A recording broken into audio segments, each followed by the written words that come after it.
Aujourd'hui, je vous emmène dans une forêt de contes de fées, une forêt aussi cruelle que merveilleuse, une forêt où les apparences sont trompeuses.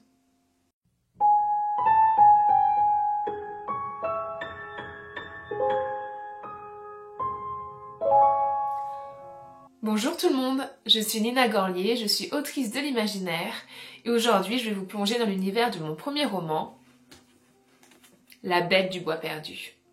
Le but de cette vidéo, c'est pas seulement de vous faire découvrir mon roman. D'ailleurs, peut-être que certains d'entre vous l'ont déjà lu, le connaissent déjà.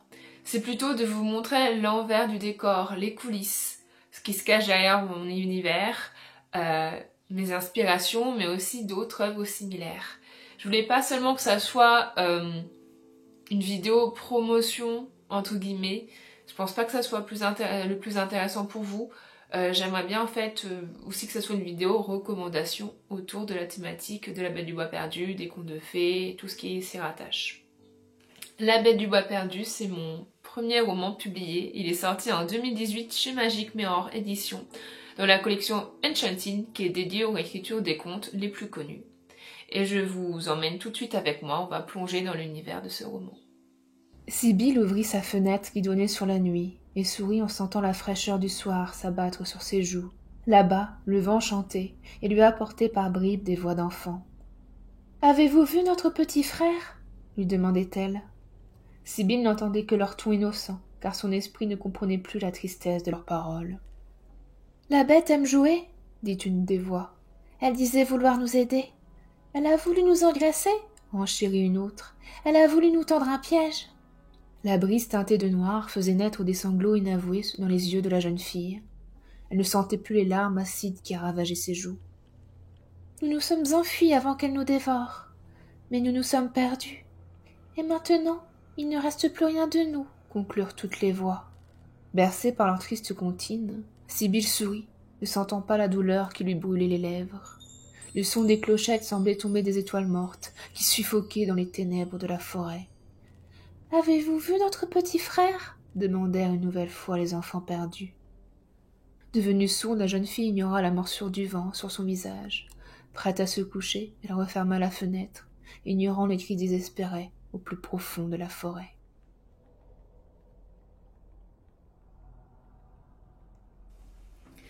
À l'occasion, j'ai essayé de faire la tenue aux couleurs de La Bête du Bois Perdu. Donc ces couleurs un peu, c'est le vert et le doré avec la symbolique des roses. Donc j'ai fait comme j'ai pu. J'ai mis ma petite robe avec des vertes, avec des roses un peu jaunes et mes boucles d'oreilles en rose. On verra ce que ça donne. Bref, passons au vif du sujet. La Bête du Bois Perdu, c'est un peu un mélange entre La Belle et la Bête, La Bête du Gévaudan et tous ces contes anciens et un petit peu glauques où il n'est pas bon de se promener seul dans la forêt. Mais c'est surtout l'histoire de Sibylle, une jeune fille qui vit avec son père et ses deux sœurs, dans un village à l'oreille d'une forêt mystérieuse, une forêt étrange où vit une bête depuis plus d'un siècle. Cette terrible bête, elle vit cachée dans les sous-bois et elle sort de temps en temps pour dévorer un malheureux villageois. C'est d'ailleurs ce qui est arrivé à la mère de Sibylle lorsque celle-ci était petite. Sibylle, elle a donc grandi avec un désir de vengeance, une obsession même, ce qui fait que lorsque la bête va de nouveau frapper une fois qu'elle est adulte, et ben Sibylle, elle va prendre son courage à deux mains, son arbalète, et elle va partir elle-même dans la forêt pour en découdre elle-même avec le monstre. Sauf que Sibylle va s'enfoncer dans cette forêt sans savoir, sans comprendre pourquoi on la surnomme les bois perdus, va alors commencer une quête insensée, peut-être, une quête initiatique, sûrement, si vous connaissez les contes de fées. Une course-poursuite surtout, mais la question va se poser, qui poursuit qui? Est-ce Sibylle qui poursuit la bête? Ou l'inverse? Il faut savoir que j'ai écrit La Bête du Bois Perdu en hommage aux contes de fées. Alors les contes de mon enfance, bien entendu, mais c'est aussi ceux qui m'ont effrayée lorsque j'étais petite et qui me fascinent aujourd'hui. Moi, j'aime particulièrement les contes qui parlent de monstres, de l'étrange, de récits initiatiques, le tout dans un lieu commun qui donne son titre à mon roman, les bois, la forêt. Moi, personnellement, j'adore me promener dans les bois, mais si c'est les bois des contes de fées, Non merci. Parce que les personnages qui s'y enfoncent, ils ressortent toujours transformés. Hein. C'est le lieu parfait pour le récit initiatique. Donc voilà, ils en ressortent transformés s'ils en ressortent. Parce que ces forêts mystérieuses, c'est toujours l'endroit où on va rencontrer des personnages étranges et inquiétants, dangereux même. Je pense à qui ? Je pense au loup dans Le Petit Chaperon Rouge, je pense à l'ogre dans Le Petit Poucet, ou je pense à cette sorcière terrifiante dans Hansel et Gretel. C'est ce danger-là que je voulais incarner dans mon roman. Dans les bois perdus de mon roman, Sibylle, elle va croiser des personnages qui sont tout droit issus de ce genre de contes. Peut-être que vous allez réussir à en reconnaître certains. C'est des petits clins d'œil que j'ai dissimulés ici et là. Et parmi eux, Sibylle va rencontrer une jeune fille, qu'on voit ici, une jeune fille amnésique, une jeune fille que Sibylle va prendre sous son aile, qu'elles vont faire cette quête étrange et dangereuse ensemble, et au fur et à mesure qu'elle passe du temps avec cette jeune fille qui a perdu la mémoire, Sibylle va se rendre compte que c'est également le destin qui risque de l'attendre. Plus elle passe du temps dans ces bois perdus, plus elle s'égare au sens propre comme au sens figuré, dans le sens où elle est en train de perdre sa propre mémoire et son esprit. La Bête du bois perdu, c'est donc un roman psychologique, un récit labyrinthique où le lecteur va s'égarer avec ses personnages. Donc, je préfère prévenir, si vous n'aimez pas ce genre de récit où vous avez l'impression de tourner en rond, entre guillemets, que la narration se joue de vous, que c'est des choses qui peuvent vous déconcerter, de ne pas pouvoir tout comprendre du premier coup, passez peut-être votre chemin, parce que c'est le parti pris de cette œuvre. Et si c'est ce que vous aimez, alors là, vous allez adorer vous perdre dans ces bois étranges et fascinants.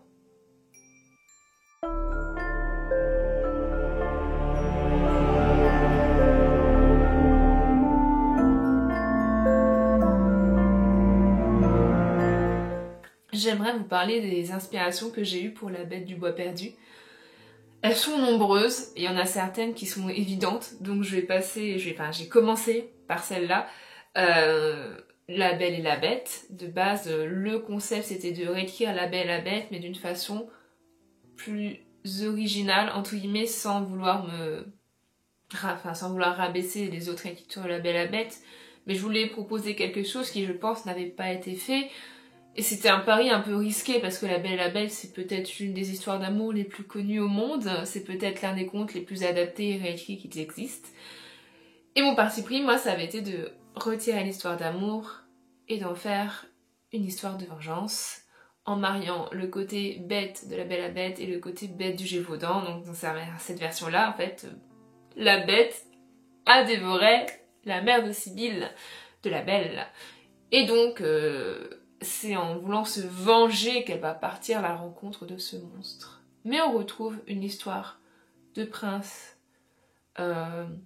maudit, de château enchanté où le personnage féminin va aller s'égarer, de choses merveilleuses ou pas que, parce que la thématique du texte, c'est en plus du deuil et de la vengeance, c'est aussi le fait que les apparences sont trompeuses. Comme je vous disais, il y a également des références à d'autres contes. Des contes assez connus. J'ai gardé quand même ce corpus de contes qui se passe dans une forêt. Des petits indices disséminés ici et là, comme je vous ai dit.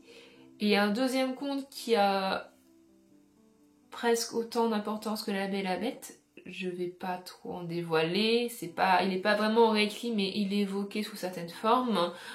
Peut-être que vous avez déjà pensé à ce conte lorsque vous avez entendu le titre La Bête du bois perdu, parce que le titre est construit en référence au titre du conte en question. J'en dis pas plus, parce que si la vidéo marche et que vous avez envie de découvrir mon roman, j'aimerais bien que vous y soyez, vous plongez dans ce roman sans tout savoir non plus. Et si on parle de contes, d'adaptation de contes, d'univers associé au conte, une de mes inspirations, ce sont pour cette ambiance, pour La Bête du bois perdu, ça a été les gravures de Gustave Doré. Je pense que je vais vous mettre quelques exemples ici et là autour de moi. Gustave Doré, il a adapté des contes qui se passent dans la forêt, comme Le Petit Chaperon Rouge ou notamment Le Petit Poucet.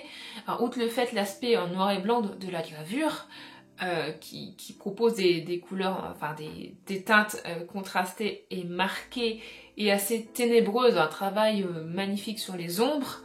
Il a une façon de représenter cette forêt, c'est édifiant. Les arbres nous enferment presque dans leur grandeur et nous on est tout petits autour, les personnages sont tout petits au milieu de tout ça. Et c'est cette esthétique-là que je recherchais dans mes bois perdus. En parlant de bois perdus, cette appellation ne sort pas de nulle part non plus, même si elle est très évocatrice de ce que sont les contes. Il faut savoir que j'ai écrit ce roman en été 2017, et en 2017, qu'est-ce qui venait de sortir sur vos consoles? Le dernier Zelda, Zelda Breath of the Wild. Alors je suis pas une gameuse moi-même, mais j'adore regarder des let's play sur YouTube. Je les mets en fond, ou alors je les regarde comme des films. Pour le coup, les Zelda, c'est pas vraiment des histoires très narratives, il y a beaucoup d'exploration de zones, d'univers, de missions. Et donc je mettais ça en fond, et il y a une zone dans Breath of the Wild qui s'appelle les bois perdus, où Link déambule dans une forêt brumeuse, où on se perd littéralement parce que la carte est toute brouillée, donc on sait plus trop où on est. Donc il y a cette brume, ces arbres qui se fondent dans le brouillard qu'on ne voit plus, ces lumières qui apparaissent ici et là, et cette musique un peu entêtante qui tourne dans votre tête. Voilà, et donc c'est un peu cette ambiance-là aussi. Le hasard a fait que le jeu est sorti au moment où l'idée de la Belle du Bois Perdu était en train de naître en moi, et du coup ça m'a accompagnée dans cette ambiance. Et voilà, je vous ai peut-être mis la musique des Bois Perdus en fond, mais je voulais également vous parler d'une autre œuvre qui m'a accompagnée, un film, mais plus particulièrement sa bande originale, signée par mon compositeur préféré, Joe Hisaishi, qui est le compositeur des films de Miyazaki par exemple. C'est Le Petit Poucet. Je vous mettrai l'affiche ici. Commence à dater de plusieurs années, mais le film en lui-même, je l'ai dû le voir une fois et je ne l'avais pas revu pour La Belle du Bois Perdu. Même si j'aurais pu, parce que, comme je vous ai dit, il y a des évocations du Petit Poucet dans cette forêt de mon roman. Non, en fait, moi, ce que j'adore vraiment, c'est comme je vous disais, cette musique qui a été composée, notamment le thème principal qui évoque tellement pour moi l'univers des contes de fées et l'univers de mon roman. Donc voilà, c'est ça qui m'a accompagnée. Un peu de Zelda, un peu de Joe Hisaishi, donc vraiment sponsorisé par le Japon, je ne sais pas. Une autre œuvre que j'adore, que je ne cesse de recommander à quiconque veut bien l'entendre, même s'il est dur de la trouver légalement actuellement. Je crois qu'elle est disponible sur une plateforme de streaming aujourd'hui, mais pendant longtemps on la voyait plus du tout. C'est dommage parce que pour moi c'est un chef-d'œuvre. D'ailleurs c'est la musique du générique et ma musique d'intro. Je vais cesser le suspense, c'est donc la petite série animée, la mini-série Over the Garden Wall, qui a été traduite par La Forêt de l'Étrange en VF. C'est une pépite. Alors c'est vraiment, je pense que vous l'avez vu passer partout pour la série, cette série vous l'avez vu passer partout lors de l'automne par exemple. C'est vraiment, on l'associe à cette saison-là. Mais moi je l'associe vraiment à ce titre en français qui est aussi très évocateur, cette Forêt de l'Étrange. Cette ambiance où les personnages, deux enfants, vont se perdre dans cette forêt étrange. Mais plus que cette forêt étrange, c'est l'antagoniste qu'il y a dans ce dessin animé, The Beast, la bête. Alors, dans certains aspects, on va retrouver des éléments communs à la mienne de bête, dans d'autres pas du tout. Mais c'est un des antagonistes de récit qui m'a le plus marqué dans ce qu'il incarne. Ma bête à moi incarne d'autres choses, mais il y a des lieux communs entre ces deux monstres qui guettent dans les forêts, au fin fond de la forêt, et qui ont envie de dévorer nos personnages. En parlant de ce qu'incarne la bête, je me suis aussi inspirée d'un monstre maintenant emblématique de la pop culture, un monstre qui est tiré d'un roman de Stephen King. J'ai pas pensé à les sortir là, je les ai pas en physique, mais vous avez peut-être pas besoin de voir la couverture pour reconnaître de quoi il s'agit si je vous dis un clown tueur. Il s'agit donc de ça. Alors je vais dire It, le titre anglais, pour pas que ça fasse trop, voyez, que ça soit trop confus à l'oral en français. Donc It, Pennywise, Gripsou, It a de nombreux noms. Alors moi ma bête n'est pas du tout un clown, mais ma bête moi va incarner la peur, les peurs primordiales qui sont à l'origine de l'humanité, la peur de l'inconnu, la peur du noir, la peur de se perdre, la peur d'être dévoré. Voilà, ça incarne tout ça et du coup c'est un personnage, un antagoniste métamorphe qui va se transformer en fonction de qui il a en face de lui, en fonction de la peur du personnage, de la personne qui veut attaquer, dévorer. Et si vous avez lu It de Stephen King, vous voyez que c'est un peu ça. Pennywise prend plusieurs formes en fonction de l'enfant qu'il tourmente. Donc il y a un peu de ça. Et enfin, dernière inspiration, même s'il y en avait tellement plus, il y avait tellement de choses à dire, mais dans ce cas, il faudra que j'en parle peu dans 1 heure et on n'a pas le temps. Dernière inspiration de la Belle du Bois Perdu.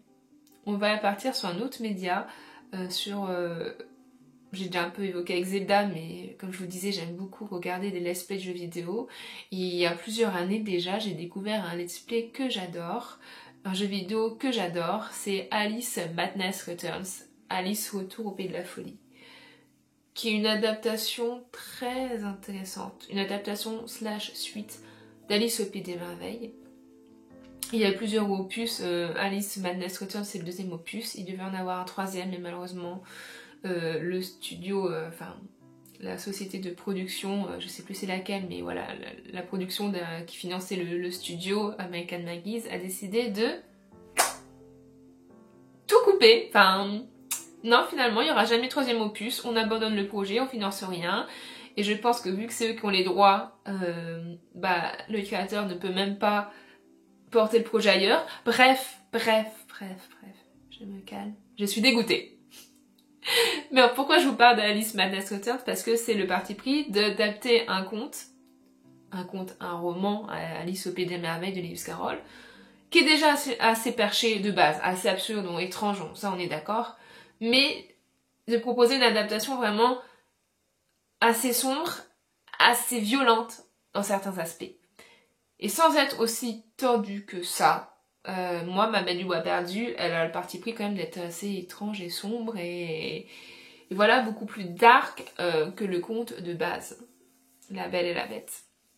Et il y a certaines scènes vraiment de Alice Madness Returns qui m'ont tellement marqué que j'ai voulu un peu insuffler de cette ambiance, de ce malaise un peu dans mon roman. Je pense notamment du face-à-face de Sibylle avec une certaine reine sanglante qui m'a été inspirée d'une scène d'Alice Madness Returns. Est-ce que vous connaissez ce jeu vidéo? Oui ou non? Et si c'est pas le cas et que vous avez du temps à consacrer, je vous invite à aller voir un peu certains let's play sur YouTube.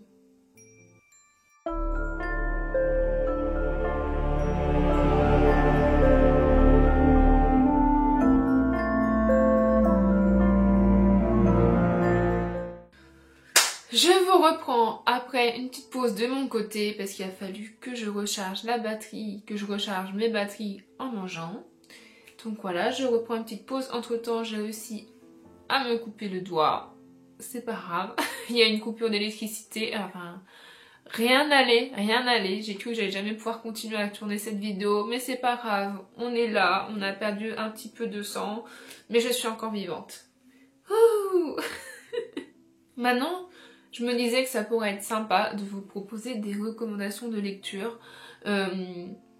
Des livres que si vous avez aimé La Belle du Bois Perdu, vous pourrez potentiellement aimer ces livres et vice versa. Si vous avez aimé l'un de ces livres, peut-être que vous pourrez donc aimer La Belle du Bois Perdu. Je vais partir sur des livres qui ont des thématiques similaires, des ambiances similaires, des concepts similaires. Et je vais commencer avec le roman Déraciné de Naomi Novik que j'ai ici en poche. Déraciné, c'est l'histoire d'Agnieszka qui vit avec sa famille et sa meilleure amie Kasia à l'aura d'une forêt, une forêt maléfique, une forêt vivante qui a vraiment une volonté propre. Il faut savoir que pour contrer cette forêt, il y a la présence du dragon, un magicien, pas un vrai dragon, un magicien qui vit en fait dans une tour et qui tous les 10 ans, si je crois bien, va sélectionner une jeune fille du village d'Agnieszka et l'emmener avec elle dans sa tour. Qu'est-ce qu'il lui fait? On ne sait pas. Tout ce qu'on sait, c'est qu'au bout de 10 ans, la jeune fille change complètement, métamorphosée, enfin, niveau personnalité, et qu'elle part loin d'ici, et il va prendre une nouvelle jeune fille du village. Tout le monde est persuadé que c'est Kasia, la meilleure amie d'Agnieszka, qui est tellement parfaite qui va être choisie, alors qu'Agnieszka, elle est pas très douée, comment dire. Disons qu'elle est nature, nature peinture, elle est très maladroite, mais aussi très authentique. J'ai beaucoup aimé ce personnage. Donc tout le monde croit que c'est la parfaite Kasia qui va être choisie par le dragon, mais bien sûr, vous avez déjà compris où va aller l'histoire, ça va pas se passer comme prévu. Il y a un côté réécriture de La Belle et la Bête, le fait de cette jeune fille qui va devoir aller vivre dans cette tour avec ce mystérieux dragon, cet homme aussi fascinant que puissant que terrifiant parce qu'on ne sait quasi rien de lui. Mais c'est pas pour ça que je vais vous parler de Déraciné de Naomi Novik, je vais vous parler vraiment de sa forêt. Je vous ai évoqué le fait qu'on est sur une forêt vraiment maléfique et littéralement vivante. Et c'est cette ambiance-là vraiment qui m'a vraiment rappelé la forêt que j'ai créée dans La Bête du Bois Perdu. Parce que le décor et les antagonistes qui se cachent dans ce décor sont vraiment terrifiants. Enfin, franchement, il y a des scènes où les personnages vont s'aventurer dans cette forêt et la forêt prend littéralement possession des êtres vivants. Il y a des scènes presque d'exorcisme parce qu'il y a les gens qui reviennent de la forêt, quand ils reviennent, sont complètement, transformés. C'est ce côté, cette horreur où c'est un visage familier, mais on sent que c'est plus la même chose derrière. Que la personne est là sans plus être là. Qu'il y a quelqu'un d'autre, quelque chose d'autre dans la personne que vous avez côtoyée et aimée toute votre vie. Et les descriptions de cette forêt maléfique, cette forêt qui prend possession des terres, qui grandit jour après jour, et ces créatures étranges qui la peuplent, ces espèces de créatures de feuillage, d'arbres, ces créatures végétales, ces espèces de menthes religieuses végétales dégueulasses. J'adorais. Pour le coup, c'est pas une lecture parfaite à mes yeux. J'ai pas été très fan de là où la direction que prenait la relation entre Agnieszka et le dragon, même si j'aurais pu m'y attendre vu le conte auquel je l'ai comparé en début de présentation. Moi, j'aurais préféré qu'on prenne une autre direction, peut-être un peu plus mentor-élève, que je trouvais nettement plus intéressante. Mais sinon, quand même, je le recommande pour vraiment cette ambiance, ce bois maléfique qu'on retrouve dans La Bête du Bois Perdu. Si ce que vous avez aimé dans La Bête du Bois Perdu, c'est ce côté réécriture à tiroir, où il y a plein de références à d'autres contes, même parfois des références obscures, des clins d'œil, ce côté vraiment hommage aux contes de fées. Dans ce cas-là, je vous recommande Fleur d'épine de Sandy Ruperti. Fleur d'épine, c'est une réécriture de La Belle au bois dormant, mais pas du point de vue de la princesse qui dort, Alessandra, mais du point de vue du prince Alaric qui va partir dans la quête d'aller réveiller cette belle endormie, et surtout d'Ariane, sa petite sœur, qui en quête d'aventure va suivre son frère dans cette histoire enchantée, magique, un très beau portrait de personnage et qui va permettre de découvrir les secrets derrière la malédiction de La Belle au bois dormant. Je dirais que Fleur d'épine, c'est une version peut-être... Ça m'a évoqué mon propre roman dans cet hommage aux contes de fées, dans cette réécriture autour de différents contes. Il n'y aura pas que La Belle au bois dormant là-dedans, il y en a aussi d'autres, je vous laisse la surprise. Peut-être en version moins sombre que La Bête du Bois perdu. C'est peut-être un pendant plus lumineux, mais qui en vaut tout autant le coup. Et surtout que Sandy, qui est aussi mon éditrice chez Magique Mirror Édition, c'est une passionnée de contes de fées comme moi. Donc si vous aimez les contes autant que nous, ce roman est parfait pour vous. Le suivant, j'ai vraiment très hésité à en parler et je vais en parler genre 5 secondes parce que c'est une œuvre qui pendant longtemps m'a évoqué La Bête du Bois perdu, quand j'avais eu des idées de faire des posts déjà il y a quelques années de recommandations d'œuvres similaires, je l'avais mis en tête de liste. Sauf qu'entre temps, l'auteur s'est révélé être une ordure.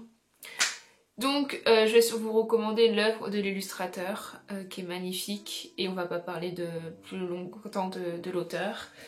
Donc La Belle et le Fuseau qui est illustré par Chris Riddle et franchement les illustrations qui reprennent Blanche-Neige, La Belle au Bois dormant et l'univers des contes sont magnifiques et m'évoquent beaucoup ce que j'ai voulu créer dans La Bête du Bois perdu. Donc je vous recommande l'œuvre graphique de Chris Riddle. Je vais vous montrer peut-être quelques planches pour voir une idée de ce que je veux dire. Des planches qui ne spoilent peut-être pas. Bon, il y a ça.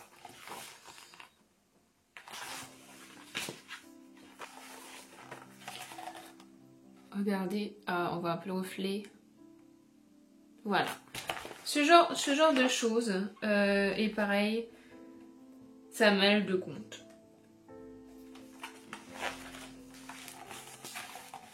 Ça mêle des contes à la façon de La Bête du Bois perdu. Et enfin, j'ai gardé le meilleur pour la fin, mais je suis pas du tout objective parce qu'il s'agit sans doute, en tout cas à ce jour, de mon roman préféré. Il s'agit du livre des choses perdues de John Connelly. Ça raconte l'histoire d'un petit garçon qui s'appelle David, qui a perdu sa maman. Ça commence comme ça, sa maman décède, il est encore petit et il doit accepter ce fait de vivre dans un monde sans sa mère. Sauf que le temps va passer et son père va refaire sa vie avec une jeune femme qui s'appelle Rose, il va refonder une famille et donc David lui va être il va éprouver une sensation d'abandon de la part de son père. Il est encore petit, donc c'est difficile de faire le deuil de sa ancienne vie, de sa nouvelle vie. Et en fait, en emménageant dans cette nouvelle maison à l'orée de la forêt avec son père et leur nouvelle famille, il va entendre la voix de sa mère un soir qui l'appelle du fond du jardin, depuis cette fameuse forêt, et il va s'y enfoncer. Plusieurs choses dans le livre des choses perdues qui me font penser à mon roman, mais franchement, quand j'ai lu le livre des choses perdues il y a 2-3 ans, donc La Bête du Bois perdu est sortie il y a 7 ans maintenant, et quand je l'ai lu il y a 2-3 ans, je me suis retrouvée, mais je me suis pris une claque, parce que je me retrouvais projetée dans un univers qui était tellement proche du mien. Ce livre, à la fois, c'est l'impression qu'il a été écrit pour moi, et j'ai l'impression d'une certaine façon que j'aurais pu l'écrire tellement qu'il évoquait des choses que j'avais voulu mettre dans mon œuvre. Dans les deux cas, on a l'histoire d'un héros, David, ou d'une héroïne, Sibylle, qui a perdu sa mère et qui va tout faire pour la venger pour l'une et la retrouver pour l'autre, mais les deux traitent de la façon de faire son deuil. Dans les deux cas, on va pénétrer dans une forêt étrange, enchantée ou maléfique, à vous de choisir. Elle peut être les deux à la fois en fonction de l'apparence qu'elle veut prendre, qu'elle veut donner aux gens qui s'y perdent. Et dans cette forêt, j'ai fermé la fenêtre et pourtant on entend encore les motos. Bref. On va croiser dans cette forêt des personnages de contes, plus ou moins identifiés. Certains sont assez évidents. Par exemple, dans celui-là, il y a une version, on croise Blanche-Neige et les nains de Blanche-Neige, et c'est même assez comique qui contraste avec d'autres scènes du livre, mais voilà, il y a un côté revisite de Blanche-Neige dedans. Il va y croiser également David, la figure du chasseur, la figure des loups terrifiants, la figure d'une chasseresse un peu étrange, et étrange c'est un euphémisme. Donc voilà, ce genre de choses, comme dans La Bête du Bois Perdu, Sibylle va croiser des personnages bien connus des contes. Et dernier point de rapprochement entre les deux œuvres, il va être poursuivi, hanté par une espèce de croque-mitaine. Alors je sais plus c'était quoi le nom de cet être étrange qui va le poursuivre. C'est l'homme tordu, je crois. Je dis peut-être une bêtise, attendez, je vérifie. C'est l'homme biscornu. L'homme biscornu qui va... cette espèce de monstre, vraiment de croque-mitaine, qui va le poursuivre jusque dans sa maison, jusque dans cette forêt. C'est vraiment une figure vraiment qui évoque les peurs de l'enfance qui nous suivent jusqu'à l'âge adulte, un peu comme ma bête. Et David, lui, va être mené tout au fond de cette forêt, dans sa quête à trouver un château via un roi qui détient le fameux livre des choses perdues. Donc, quelle est la chose perdue qu'il veut retrouver? C'est sa maman. Comme Sibylle va être emmenée à traverser la forêt jusqu'à ce que ce château maudit où l'attend le prince Espérance. J'en dis pas plus, mais vraiment, je recommande ce livre 1000%. Et même s'il m'évoquait pas autant mon roman, je vous le recommanderais parce que, comme je vous ai dit, c'est un roman qui m'a tant marqué, qui vit en moi. Je pense que je le relirai encore de nombreuses fois et qu'à chaque fois j'aurai des choses nouvelles à redécouvrir. Et je pense que c'est un roman, ce genre d'histoire que à chaque fois qu'on le lit à une nouvelle période de sa vie, on découvre de nouvelles choses en fonction de notre âge, de la façon dont on a grandi. Et ce roman me fait passer par toutes les émotions. Il y a des scènes qui me font rire, des scènes qui me font pleurer, des scènes qui me terrifient. Et la fin, que ça soit le début ou la fin, elles me font pleurer. J'en ai déjà parlé dans mes podcasts, je crois. Il était une fois, car c'est ainsi que toutes les histoires devraient débuter, un petit garçon qui avait perdu sa mère. Et l'exquipite, les dernières lignes, je vais pas vous les lire ici parce que ça spoilerait. Mais encore une fois, j'en ai peut-être déjà parlé dans un épisode. Mais elles me font pleurer à chaque fois. Bref. C'est un roman, l'histoire et les thématiques me font penser au garçon et le héron de Miyazaki. Et un jour, je ferai peut-être une vidéo pour analyser les deux. Si ça vous intéresse. Mais voilà. Si vous avez aimé La Bête du Bois Perdu, je pense que vous aimerez le livre des choses perdues. Mais même les titres perdus. Ça serait... J'ai seulement de m'en rendre compte alors que c'est évident. Et si vous avez aimé le livre des choses perdues, vous aimerez sûrement La Bête du Bois Perdu, je pense. Et enfin, je me disais que ça pouvait être sympa de sortir hors du média littéraire et vous proposer d'autres œuvres que vous pouviez aimer si vous avez apprécié La Bête du Bois Perdu et vice versa. Et on va passer sur le domaine du cinéma, parce que j'ai déjà parlé d'un peu de jeux vidéo avec Alice Madness Waters, mais là vraiment on va parler de cinéma. Et je vais vous recommander 3 films qui me font penser à La Bête du Bois Perdu. Premier film, c'est peut-être une évidence, si certains l'ont déjà vu ou lu, parce que de base c'est un recueil de nouvelles qui a été adapté par Neil Jordan, et c'est La Compagnie des loups, qui date des années fin 80, début 90. Je vous mettrai peut-être des extraits, des images pour que vous voyez une idée du visuel. Et c'est une adaptation donc de The Bloody Chamber d'Angela Carter, La Compagnie des loups en français. Un recueil de nouvelles de réécriture gothique de contes que j'aime beaucoup, qui sont particulières pour certaines, mais j'aime beaucoup le parti pris d'Angela Carter. Et en fait, dans ce recueil de nouvelles, il y a plusieurs nouvelles qui adaptent Le Petit Chaperon Rouge, dont la plus connue est La Compagnie des loups, qui donne donc son titre au recueil en français et son titre au film The Company of Wolf. Et donc c'est une réécriture du Petit Chaperon Rouge, où il y a ce côté très, outre le fait qu'il y a cette ambiance de forêt, comment dire, cette forêt de contes, étrange, irréelle, sombre, terrifiante et fascinante. On a presque envie de s'y perdre. Il y a en fait cette scène au début où la sœur de l'héroïne est poursuivie par des loups et elle déambule dans une espèce de rêve éveillé. D'ailleurs, il y a une ambiguïté, ce cauchemar où on a beau crier de toutes ses forces alors qu'on est poursuivi, on a beau hurler, personne ne nous entend, personne ne nous vient en aide, il y a ça. Et dans cette forêt là, en fait, le décor de la chambre d'enfant du réel va se mêler à la forêt, à l'irréel, et du coup on a une forêt hybride où il y a des éléments de l'intérieur d'une maison, entre guillemets, de ces poupées, ces jouets qui vont se mêler avec la nature. Et dans La Bête du Bois Perdu, il y a des scènes un peu comme ça. Sachant que le film, je l'ai découvert peu de temps après l'écriture.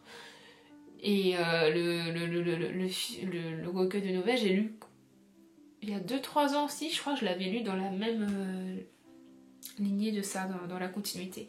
Bref, regardez, je sais pas si vous voyez bien sur la couverture de La Bête du Bois Perdu, mais en fait, on voit des portraits de femmes, et en fait, il y a une scène où quand Sibylle est en train de perdre l'esprit, elle doit s'enfuir dans la forêt, et en fait, elle voit comme des portraits, des objets, en fait, dans les bois, comme si la nature et la maison, en fait, ce qui est dans le dedans, en fait, ne faisait plus qu'un. Donc voilà, cette ambiance. Et il y a aussi ce côté de mise en abîme, de récit dans le récit. Dans La Bête du Bois Perdu, vous allez avoir l'histoire de Sibylle qui est entrecoupée avec l'histoire du prince Espérance, qui est racontée à la manière d'un conte. Donc il y a des fragments de contes de fées. Et dans La Compagnie des loups, en fait, chaque personnage va raconter une histoire à un autre personnage en rapport avec les loups, la métamorphose. Et j'aime beaucoup en fait cette intertextualité, ces récits dans le récit qui ont une signification bien sûr particulière. Et il y a un côté aussi belle et la bête dans la façon dont est traitée l'écriture du Petit Chaperon Rouge, puisque ça va vraiment aller aussi dans le côté l'éveil à la féminité, l'éveil à la sensualité, au tabou qu'il peut y avoir derrière le tabou de la société face au désir féminin. Et on a aussi donc une petite fille qui devient femme, donc une adolescente. Voilà, c'est un film, vraiment une expérience à l'ambiance si particulière. Et comme c'est un film des années 80, il y avait pas les effets spéciaux numériques, c'est vraiment des effets spéciaux pratiques qui donnent une patte, pas artificielle, mais justement ce côté vraiment plastique étrange de la métamorphose, du sang, du surnaturel que j'adore. Pensez un peu à Thriller de Michael Jackson, vous voyez, ces effets spéciaux. Et j'aime beaucoup franchement. C'est le réalisateur qui a fait plus tard, en 95, si je dis pas de bêtises, Entretien avec un vampire. Donc voilà, pour moi, un nom à retenir dans le cinéma de genre, le cinéma fantastique. En parlant de cinéma de genre, cinéma fantastique, il y a aussi un autre film que j'aime beaucoup par son étrangeté et son ambiance. Je pense aux Frères Grimm, donc de Terry Gilliam, qui est un ancien des Monty Python.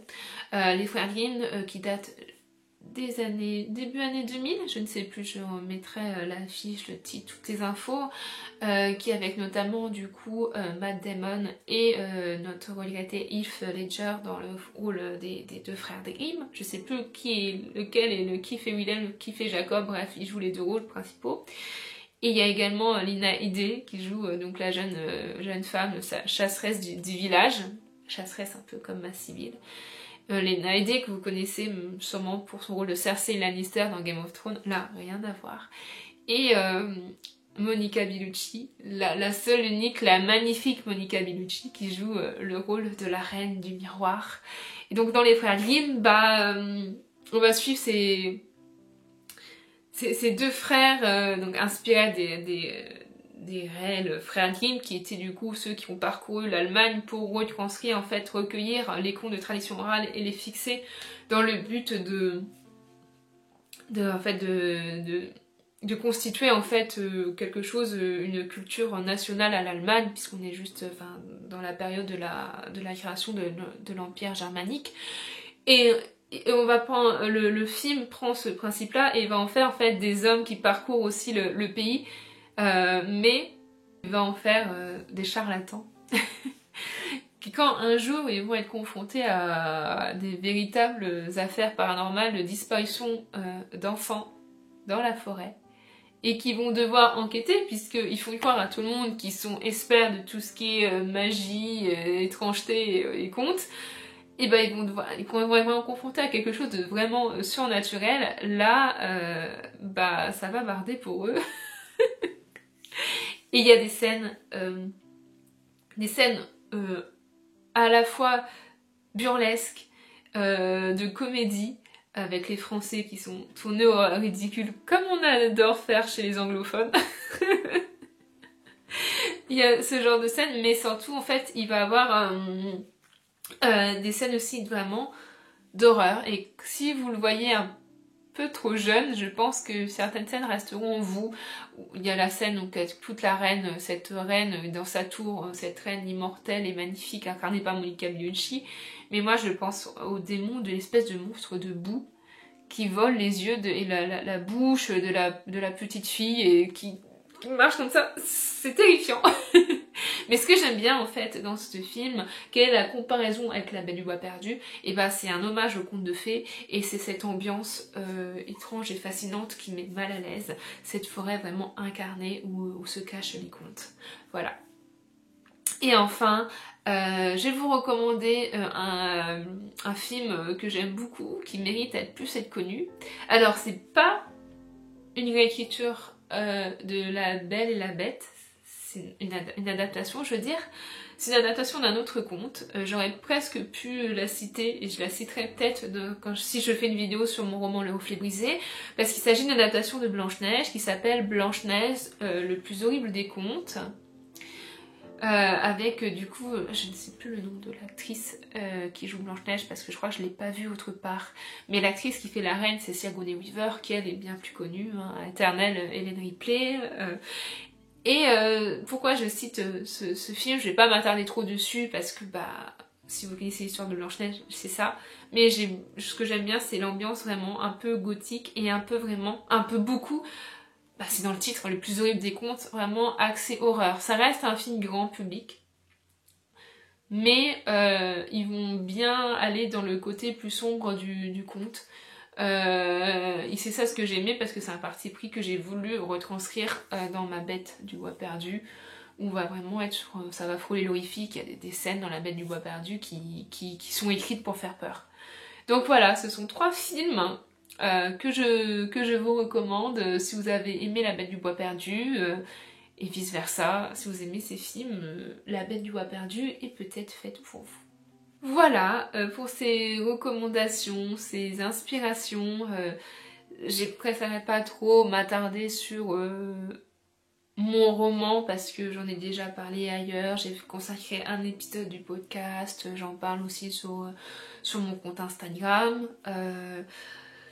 Je trouvais ça plus intéressant de proposer un contenu qui va au-delà et qui englobe des œuvres dans les mêmes thématiques, les mêmes ambiances, les mêmes propos autour d'hommages des contes de fées vraiment d'antan, ceux qui font peur dans les bois.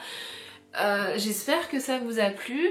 J'aimerais bien vous proposer ce genre de format pour chacun de mes romans, puisque plusieurs de mes romans proposent des ambiances et des partis pris bien marqués, donc ça pourrait être sympa si ça vous plaît. Moi j'imaginais faire bientôt une vidéo du même principe sur Le Cœur des Ronces, qui est donc pour le coup pas mon tout premier mais mon tout dernier roman en date qui est sorti donc le 15 mai dernier, et qui se passe dans le même univers de La Bête du Bois Perdu, mais qui niveau ambiance, thématique, parti pris va aller encore autre part. Est-ce que ça vous intéresserait? Dites-moi tout. Moi j'adore proposer ce genre de recommandations, de faire ce genre de post. Si tu as aimé ça, tu aimeras ça.